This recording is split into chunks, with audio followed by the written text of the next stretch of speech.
Welcome to Balaji RS. ये आपकी class 5 है।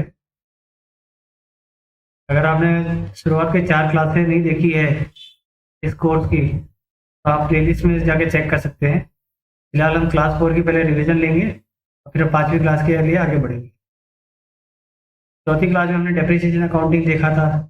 इसमें मीनिंग हमने देखा था क्या होता है। आपके जो फिक्स असेट पे जो आप एक फिक्स असेट परचेज करते हो उसके साल दर साल उसकी जो है परफॉर्मेंस रिड्यूस होती रहती है। उसके अकॉर्डिंग ही हम डेप्रिसिएशन चार्ज करते हैं। उस पर कम परफॉर्मेंस की वजह से जो आपको प्रॉफिट में हानि हो रही है, प्रॉफिट जो आपका कम हो रहा है, उसको प्रॉफिट एंड लॉस अकाउंट में शो करने के लिए। फिर हमने शेड्यूल सेकंड देखा था कि कंपनी एक्ट में 2013 में ये दे रखा है जिससे हम पर्पस ऑफ लाइफ असेट की जो लाइफ है कैसे निकाली जाती है वो, और उसको किस तरह से डेप्रिसिएशन लगाना है का कैलकुलेशन इस शेड्यूल में दे रखा है, शेड्यूल सेकंड में। तो ये एग्जाम्पल थे फिक्स असेट कौन से होते हैं। फिर हमने एक देखा था कि डेप्रिसिएशन हम कब चार्ज करते हैं। तो प्रॉफिट बिफोर डेप्रिसिएशन टैक्स जो कैलकुलेट किया गया है उसमें से माइनस करने के बाद प्रॉफिट बिफोर टैक्स होता है, और इसके बाद जब टैक्स माइनस करते हैं तो आखिर में प्रॉफिट आता है जो हम बैलेंस शीट में ट्रांसफर करते हैं। अगला कौन से फैक्टर अफेक्ट करते हैं। एक तो असेट का कॉस्ट अफेक्ट करता है। एक जिस वैल्यू में आप उसको अगले लाइफ पूरी होने के बाद बेचना चाहते हैं वो वैल्यू, रेसिडुअल वैल्यू, उससे अफेक्ट होता है। फिर असेट की खुद की लाइफ कितने साल तक वो परफॉर्म कर सकती है, उससे उससे अफेक्ट होता है। और इनसे इनके पास जो डेप्रिसिएबल कॉस्ट होती है जो हर साल या तो सेम हो सकती है, या फिर जिस तरह से आप डेप्रिसिएशन लगाएंगे उसके बाद जो नेक्स्ट ईयर के लिए जो अमाउंट ट्रांसफर होती है असेट की, वो आपकी डेप्रिसिएबल कॉस्ट होती है। का हमने एग्जाम्पल भी देखा था। 1 लाख पे 10% लगाए तो 90,000 बचा।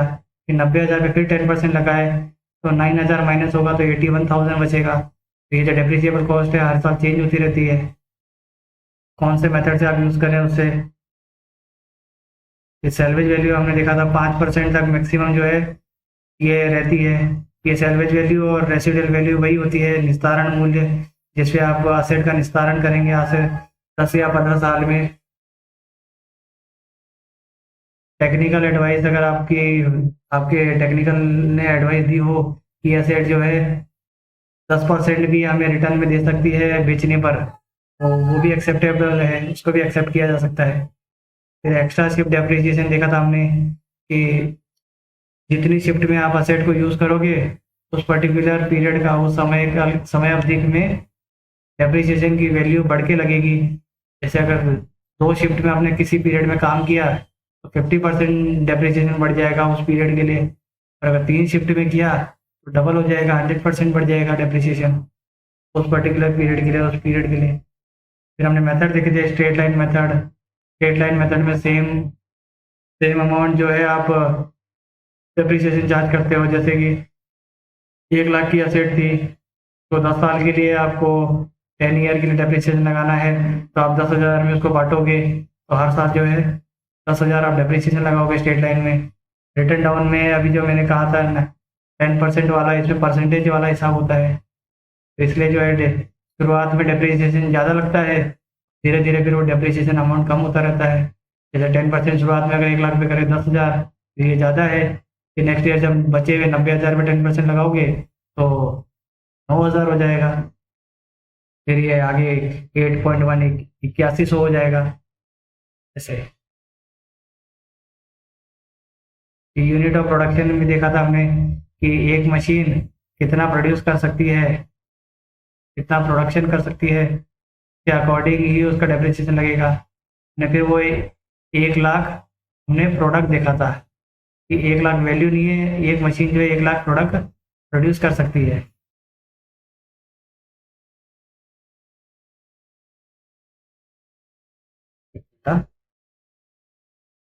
तो 1 लाख हमने प्रोडक्ट देखा था। अगर मान लो शुरुआत में अगर वो 10,000 प्रोडक्ट प्रोड्यूस कर लेती है फर्स्ट साल में, तो अगले साल जो है 90,000 की उसकी कैपेसिटी बचेगी। और शुरुआत में जो है 10,000 के हिसाब से जो है उस अमाउंट, जितना भी अमाउंट की वो मशीन होगी उसको अनुपात में उसको रिडक्ट करेंगे। मान लो सेकेंड ईयर में उसका हमने ज़्यादा यूज़ कर लिया और 30,000 प्रोडक्ट बना लिया, तो 30 + 40 हो गया, 90 में से 30 गया तो 60,000। तो 60,000 प्रोडक्ट की कैपेसिटी बचेगी। तो जितना भी ये अमाउंट है, ये जितना भी हमने परसेंटेज यूज़ किया है, 90,000 का 30% कितना हुआ? 33%। 33.33% हो गया। जितना भी आपके एसेट की कॉस्ट होगी उसमें 33% का रिडक्शन करेंगे हम, क्योंकि बचे हुए 90,000 में से 30,000 प्रोडक्ट हमने बना ही लिया उस साल में। उसी साल में अगर 1/3 हमने बना दिया है, 1/3 यानी 33% बना लिया उस साल में। तो 33% जो जिस अमाउंट में भी मान लो उस एसेट को अगर हमने 30,000 में खरीदा है उस मशीन को, तो शुरुआत में तो 3,000 कटेगा, क्योंकि इसका हमने प्रोडक्शन का 110% यूज़ कर लिया। ये 27,000 है। अब इसमें से 1/3 हमने यूज़ कर लिया, 1/3 यूज़ किया तो कितना? 9,000 हमने 9,000 माइनस करेंगे। 18,000 जो है अमाउंट, ये अमाउंट है, अगले साल ट्रांसफ़र होगा। ये सब प्रोडक्ट के प्रोडक्शन के ऊपर से रिलेटेड है, ये टाइम से रिलेटेड नहीं है। बस इतना याद रखिए, ऑब्जेक्टिव सवाल के लिए इतना ही काफ़ी है आपके लिए। सम ऑफ ईयर डिजिट मेथड देखा था हमने, इसका ये फॉर्मूला आप याद कर लो, n+1 डिवाइड बाई 2। जितने भी साल की उसकी वैल्यू हम मान के चल रहे हैं, 10 मान लो 10 साल मान के चल रहे हैं, तो पहले साल यहाँ पे खरीदा हमने, तो यहाँ डेप्रिसिएशन लगाएंगे, मतलब 1 साल हमने यूज़ कर लिया, तो बचा कितना? 9 साल। 9 साल को हम जो ये एन है, ये बची हुई यूजफुल लाइफ है उसकी, बची हुई कितनी? 9 into 9 plus 1 divide by 2, 9 9 10, 10 9 90 divide by 2 करें तो 45। तो ये जो फॉर्मूला है इसका, डेप्रिसिएबल कॉस्ट, डेप्रिसिएबल कॉस्ट अगर मान लो हमने फिर से वही देख लेते, 1 लाख का असेट लिया था हमने, तो इंटू रिमेनिंग यूजफुल लाइफ कितनी है उसकी? 9 divide by sum of digit, sum of year digit कितना था? 45। और 9 कम 9 9 बचे 45, और इसमें 5 से डिवाइड करें तो 20,000। वो साल जो है 20,000 जो है इसका डेप्रिसिएशन चार्ज हो जाएगा।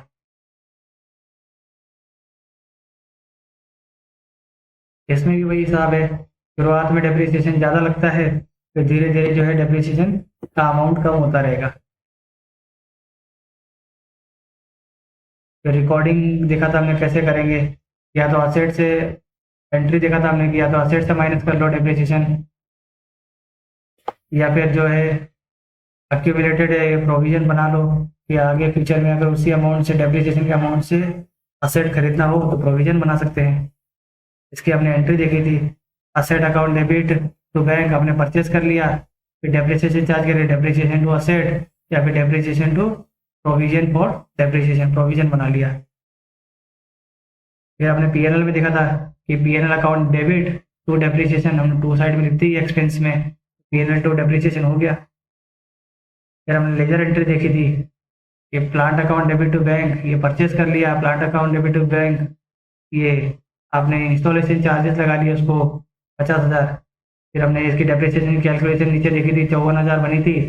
और डेप्रिसिएशन टू प्लांट बनता है, डेप्रिसिएशन प्लांट को चार्ज कर रहे हैं तो बाई में आ जाएगा, और ये क्या बैलेंस ये बचेगा कि अगले साल डेप्रिसिएशन के लिए क्या आगे फॉरवर्ड करेंगे, या हम रोड डाउन पहले तारीख को यहाँ पे आएगा और लास्ट की तारीख में फिर वही 54,000 जो डेप्रिसिएशन लगेगा और बचा हुआ अमाउंट अगले साल ट्रांसफर होता जाएगा, जब तक कि इसकी अब वो वैल्यू ना आ जाए जिसमें हम असेट बेचने के लिए या फिर इसकी यूजफुल लाइफ कंप्लीट ना हो जाए। तो ये डेप्रिसिएशन का हमने देखा था, डेप्रिसिएशन टू प्लांट हमने जो एंट्री करी थी, तो 54,000 यहाँ पे आके डेप्रिसिएशन टू प्लांट से डबल इफेक्ट दे रहे।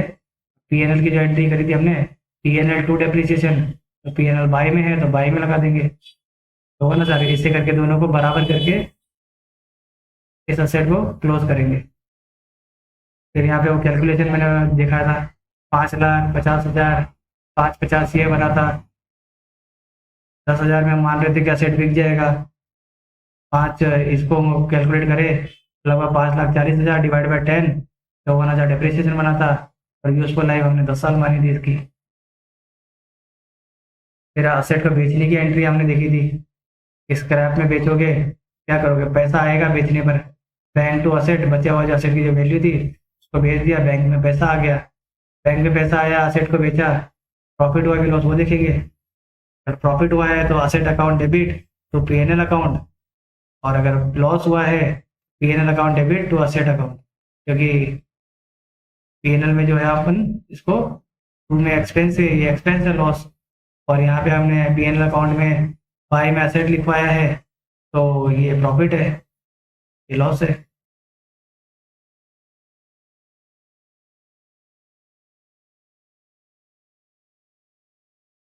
अब हम क्लास 5 की तरफ चलते हैं। आज का टॉपिक है बैंक रिकन्सिलिएशन स्टेटमेंट। इससे आप एक या दो क्वेश्चन एक्सपेक्ट कर सकते हो एग्जाम में, चांसेस पूरे हैं बैंक रिकन्सिलिएशन के। इसमें कुछ चीज़ें आपको मान के चलनी होती है कि आपने जो बनाया है बैंक में एंट्री सही है।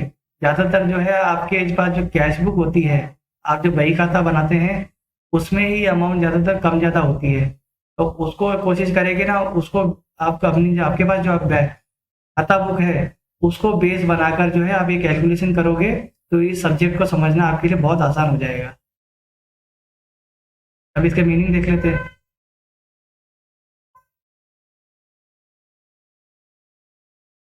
इसका है कि जो भी आप अमाउंट कैलकुलेट कर रहे हो, ठीक है, या तो पासबुक का ले रहे हो बैंक स्टेटमेंट का, ये और जो आपका कैश बुक है, दोनों अमाउंट बराबर होना चाहिए। यानी आपके हाथ में जितना पैसा है, आप जितना बैंक खाता में लिख रहे हो कि मेरे पास इतना पैसा बचा है, उतना पैसा आपके पास बैंक पासबुक में भी शो होना चाहिए। इसके लिए जो है हम ये कैलकुलेशन करते हैं। अब इसमें एक चीज़ और याद रखना कि जब बैंक अपना अकाउंट बनाता है, हम हम अपना पहले देख लेते हैं। कैश बुक हम जब बनाते हैं अपनी खुद की, तो डेबिट में तो अपना हम एक्सपेंस लिखते हैं, और डेबिट में पैसे का हम जो आ रहा है वो लिखते हैं डेबिट बैलेंस, और क्रेडिट बैलेंस जो अपना कट रहा है वो लिखते हैं हम।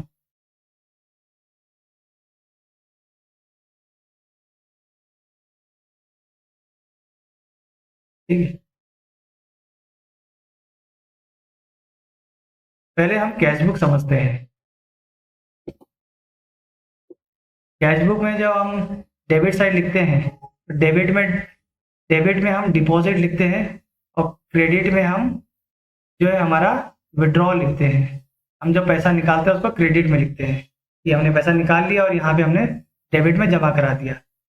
हम वहीं अगर हम जब बैंक का स्टेटमेंट देखते हैं, अगर आपके पास बैंक स्टेटमेंट है उसमें देख सकते हो, उसमें एक तो या वो क्रेडिट कॉलम बनाते हैं और एक तो डेबिट कॉलम बनाते हैं। क्रेडिट में वो पैसा जमा लिखते हैं, यहाँ जमा निकालते हैं, और यहाँ पे निकासी, यानी जो पैसा हमने निकाला है उसको वो डेबिट में लिखते हैं। आपको अगर सैलरी का मैसेज आता होगा बैंक से, तो वो क्या लिखते हैं कि सैलरी हैज़ बीन क्रेडिटेड, कि सैलरी को क्रेडिट कर दी गई है आपके खाते में, यानी जमा कर दी गई है।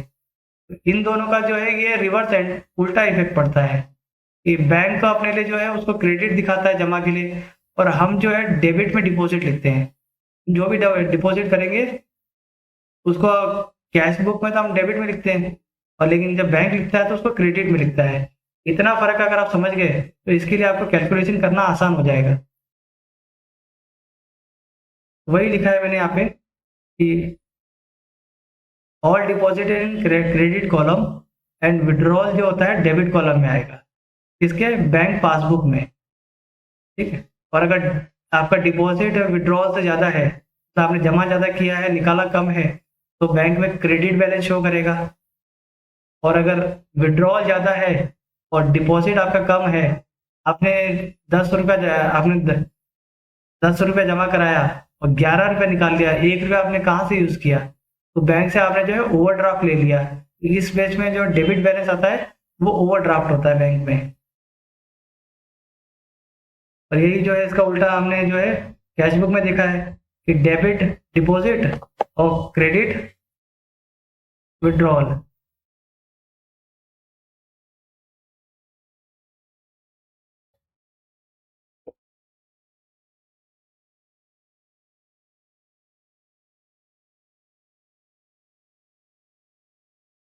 आगे चलते हैं।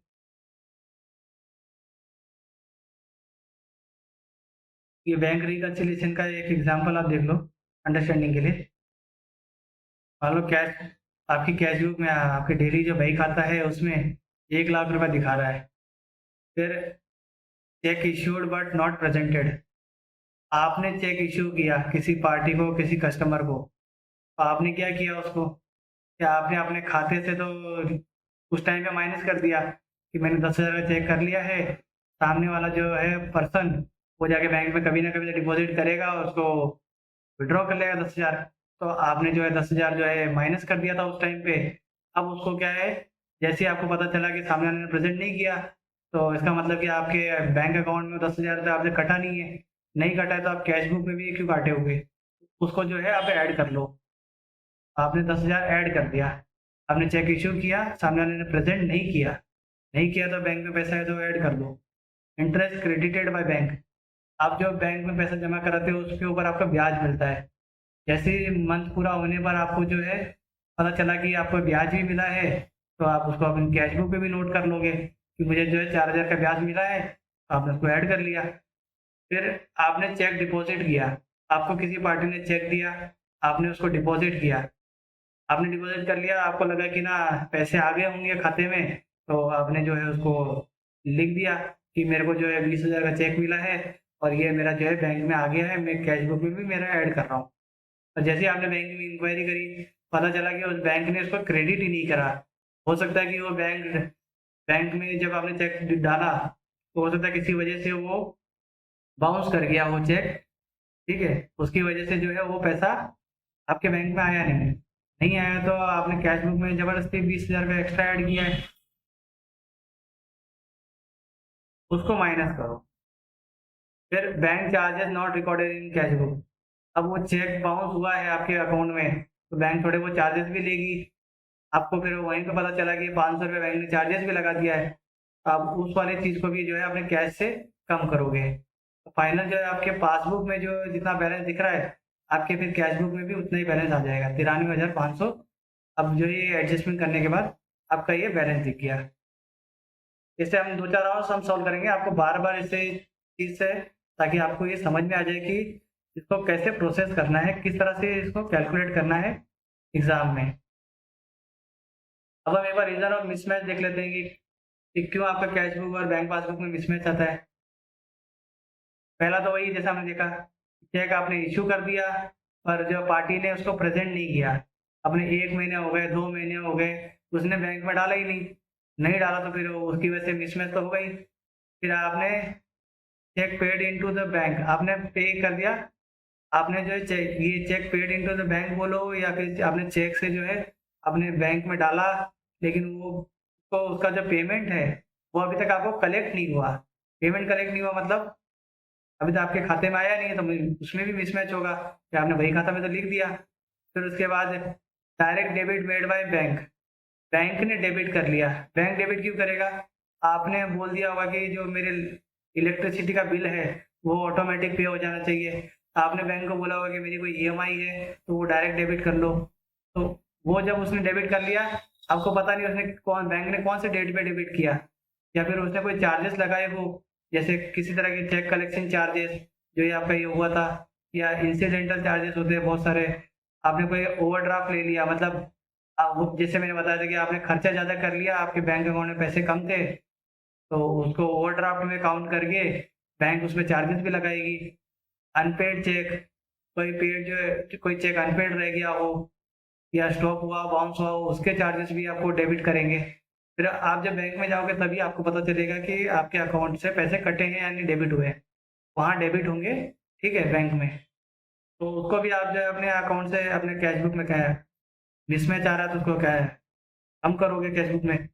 Amount directly deposited in the bank, आपके अकाउंट में किसी ने पैसे डिपॉजिट कर दिए, आपके अकाउंट में इंटरेस्ट आ गया, ठीक है, इंटरेस्ट आ गया। आपने शेयर मार्केट में पैसा लगाया, तो साल के एंड में जो है जिस कंपनी में आपने निवेश किया था उसने आपको डिविडेंड डिविडेंड दे दिया। तो ये सब चीज़ें जब वो बैंक में जाओगे आपको पता चलेगा कि ये चीज़ें ये पैसे आए हैं, तो ये आए हैं तो आप उसको कैश बुक में भी मेंशन करो। तो ये मिसमैच की वजह का कारण एक ये हुआ।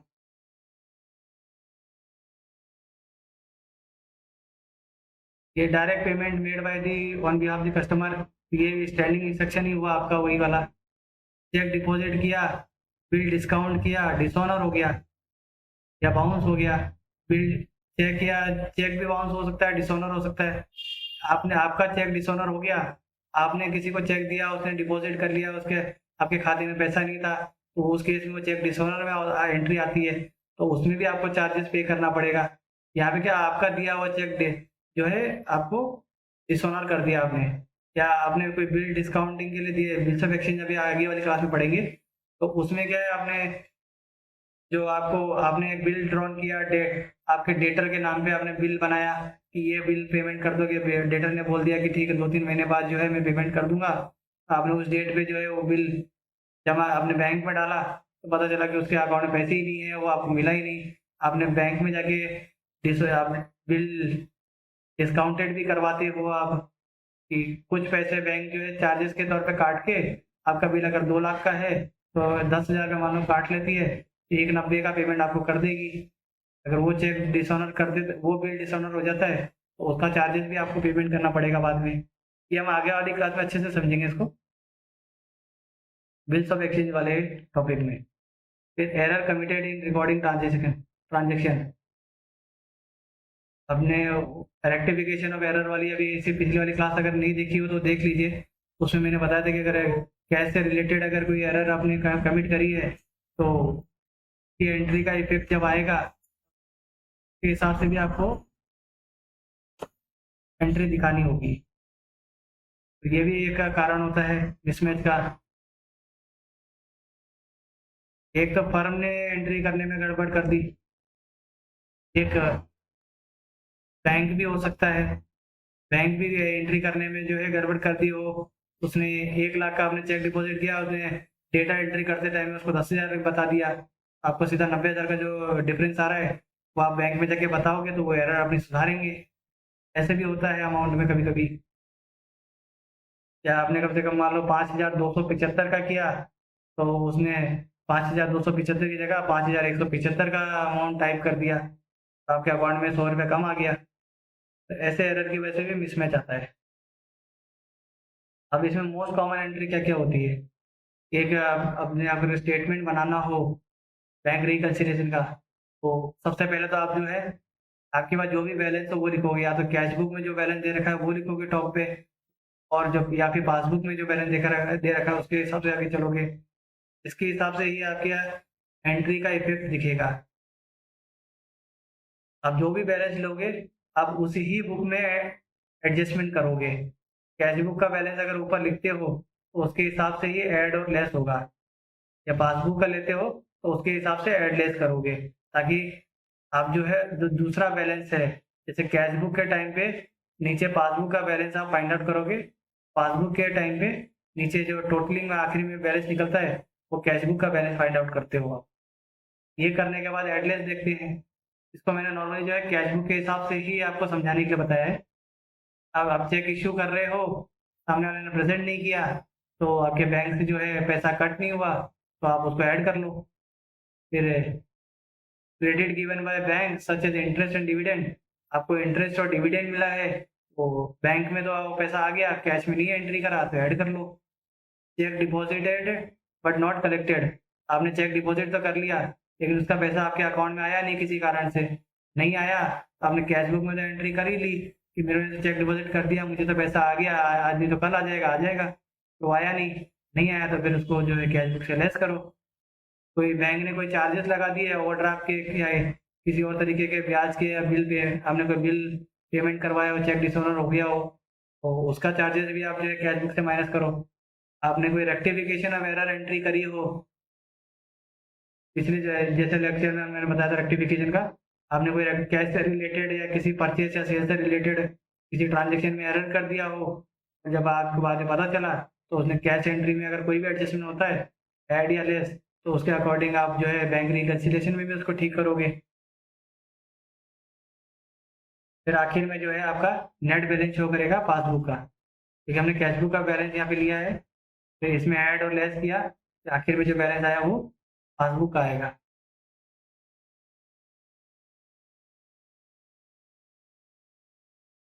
अब एक दो प्रैक्टिस क्वेश्चन देख लेते हैं तो समझने के लिए। मिस्टर राघव है, इनके लिए बैंक रिकन्सिलिएशन प्रिपेयर करना है मार्च 31 2023 के लिए। इनका bank bank balance as per cash book के हिसाब से बैलेंस 5 लाख है। इन्होंने चेक इश्यू किया लेकिन पार्टी ने प्रेजेंट नहीं किया 60,000। इन्होंने बैंक में डायरेक्टली जो है इनको कलेक्शन हुआ है डिविडेंड का 28,000, credited to bank account but not was recorded in cash book. एक बार आपने कैश बुक में रिकॉर्ड नहीं किया तब करोगे। तो बैंक चार्जेस जो है 1200 का पड़ गया आपको। फिर चेक जो है 36,000 का डिपॉजिट किया पर वो कलेक्ट नहीं हुआ, उसका पेमेंट नहीं आया किसी कारण से, तो उसकी भी एंट्री करोगे। तो इसकी एंट्री एक एक देख लेते हैं। कैश बुक का बैलेंस ऐड में आएगा क्योंकि ये पॉजिटिव बैलेंस है 5 लाख। फिर check issued but not presented, सामने ने प्रेजेंट नहीं किया मतलब पैसा गया नहीं, तो 60,000 और ऐड कर लोगे कैश बुक में। फिर डिविडेंड आपको मिला 28,000, वो ऐड कर लोगे। बैंक चार्जेस माइनस कर लोगे। आपने चेक डिपॉजिट किया लेकिन पैसा आया ही नहीं, पैसा आया नहीं तो आपने कैश बुक में गलत अपने हिसाब से लिख दिया था, पहले ही लिख दिया था, तब उसको हटा दो क्योंकि पैसा आया ही नहीं। कैश बुक से 36,000 और माइनस कर लोगे। फिर फाइनल जो बैंक पासबुक का आएगा बैलेंस 5,55,000, 5,50,800। तो ये आपका जो है बैंक पासबुक के हिसाब से बैलेंस हो जाएगा।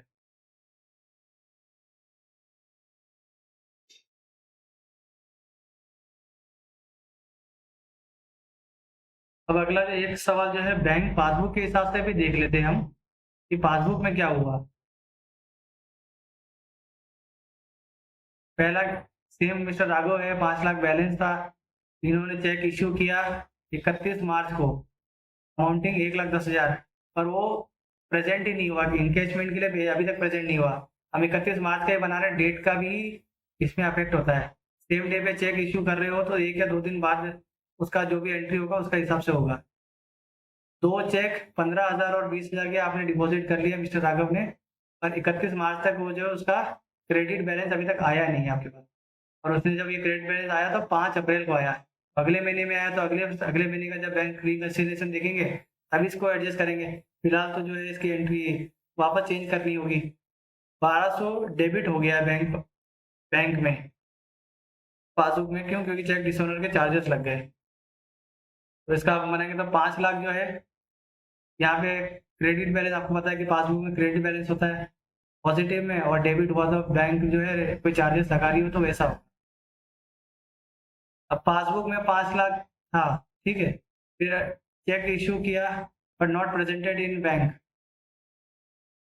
फॉर पेमेंट, चेक इशू का पेमेंट नहीं हुआ तो हमने बैंक ने जो है इसको जो है डेबिट कर लोगे।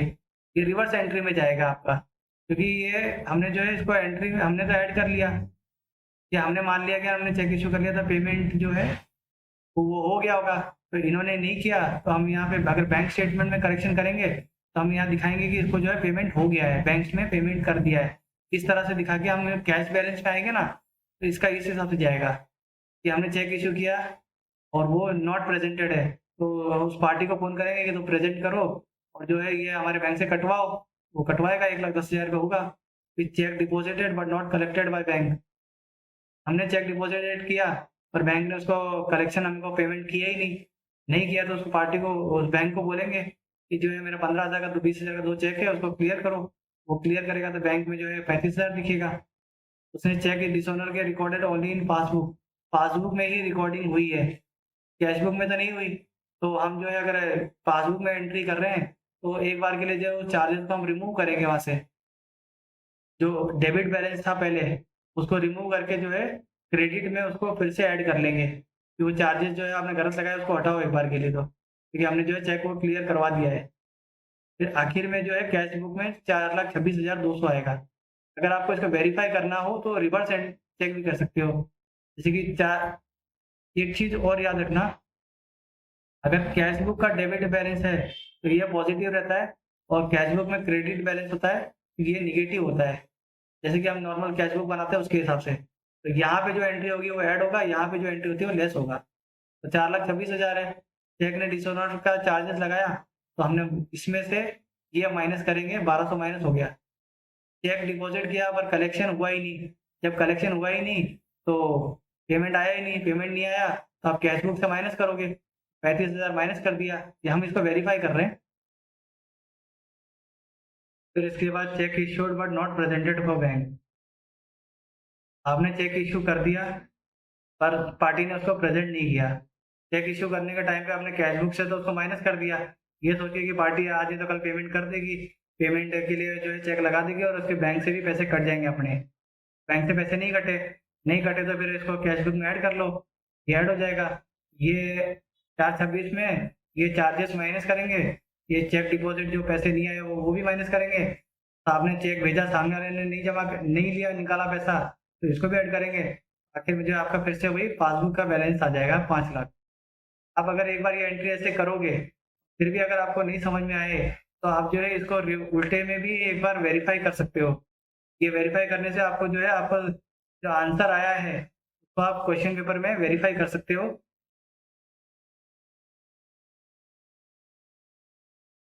अब एक सवाल जो है ओवरड्राफ्ट का भी देख लेते हैं। ओवरड्राफ्ट आपको पता है कि आपने अगर ज़्यादा विड्रॉ किया, पैसा ज़्यादा निकाला डिपॉजिट करने से, तो बैंक जो है आपको एक ओवरड्राफ्ट की फैसिलिटी देती है। नॉर्मली जो करंट अकाउंट होता है, अब जो बैंक में करंट अकाउंट खुलाते हैं, नॉर्मली जो बिजनेसमैन होते हैं वो करंट अकाउंट खुलाते हैं, तो उनको ये फैसिलिटी मिलती है कि वो एक लिमिट तक डिपॉजिट का कुछ परसेंट एक्स्ट्रा पैसा वो निकाल सकते हैं। तो इसको एक बार देख लेते हैं। मान लो ओवरड्राफ्ट जो है कैश बुक में 10,000 दिखा रहा है, हम इसको ब्रैकेट में दिखाएंगे क्योंकि ये वैसे भी निगेटिव बैलेंस है अपने लिए। कैश बुक में प्लस ऐड होता है, डेबिट वाला जो है ऐड होगा, और जो क्रेडिट है बैलेंस होता है वो लेस होता है। ओवरड्राफ्ट जो है अपना आपका क्रेडिट बैलेंस होगा अपना कैश बुक के हिसाब से। कि चेक आपने डिपॉजिट किया पर वो पैसे आए नहीं आए, तो आपके जो है ये माइनस होगा, क्योंकि आपने जो चेक डिपॉजिट किया आपको लगा कि पैसे तो आ गए हैं अकाउंट में, पर अकाउंट बैंक अकाउंट में तो वो बोल नहीं रहा। आपने जो है गलत ऐड कर लिया अपने कैश बुक में, गलत ऐड किया है, तो इसको फिर से माइनस करो तो ये जुड़ता जाएगा। अब ये फिर बैंक चार्जेस लगे हैं 180 के, ये भी जुड़ेगा। फिर जब चेक आपने इशू किया, पार्टी ने प्रेजेंट नहीं किया, तो पार्टी ने प्रेजेंट नहीं किया तो आपने गलती आपने आप कैश बुक में से उसको तो पहले माइनस कर लिया था, अब इसको ऐड कर लो, पॉजिटिव साइड में लिख लो। फिर इन तीनों को ऐड करने के बाद ये माइनस करोगे, तो जो बैंक का पासबुक का जो ओवरड्राफ्ट बोलेगा 7,180 बोलेगा। आपकी कैश बुक में आप दिखाओगे कि 7,180, बैंक पासबुक के हिसाब से जो है ओवरड्राफ्ट अभी भी है। आपने पहले इतने था, एडजस्टमेंट करने के बाद जो है आपका असल ओवरड्राफ्ट जो है कितना बनेगा बैंक पासबुक के हिसाब से। तो यहाँ आपका ये लेक्चर कंप्लीट होता है। अभी तक जो है trial balance, rectification of error और डेप्रिसिएशन और बेसिक ऑफ फाइनेंशियल अकाउंटिंग, ये सारे टॉपिक भी हो चुके हैं। अगर आपने ये लेक्चर अटेंड नहीं करा है तो आप प्लेलिस्ट में जाके इसको जल्दी से चेक कर सकते हैं, उसका नोट्स बना लीजिए, रिवीजन के लिए शॉर्ट नोट बना लेना। पर जल्दी हम जो है पेपर 3rd वाला भी स्टार्ट करेंगे आपके लिए। उसको सिलेबस में जितना दे रखा है सिर्फ उतना ही कवर करके हमें जाना है। मैं आपको दिखाऊंगा कि किस तरह से प्रीवियस ईयर क्वेश्चन पेपर में आता था। पिछले साल, पिछली जो 2020 की वैकेंसी में आया था, उन्होंने एग्जैक्ट सिलेबस में जो दे रखा है वही पूछा है। आपको एक्स्ट्रा पढ़ने की जरूरत नहीं है इस पेपर में। ये पेपर जो है कॉमर्स से रिलेटेड ज़्यादा है, तो आपको जो है 3rd पेपर में इतना टेंशन लेने की जरूरत नहीं है। तो फ्यूचर में आने वाले वीडियो के लिए आप जो है आप इस चैनल को सब्सक्राइब कर लीजिए, और जो बेल आइकन है उसको दबा के उसमें साइड में बटन आ रहा होगा, उसमें ऑल नोटिफिकेशन को आपको एक्टिवेट करना है। Thank you. आपका दिन शुभ हो।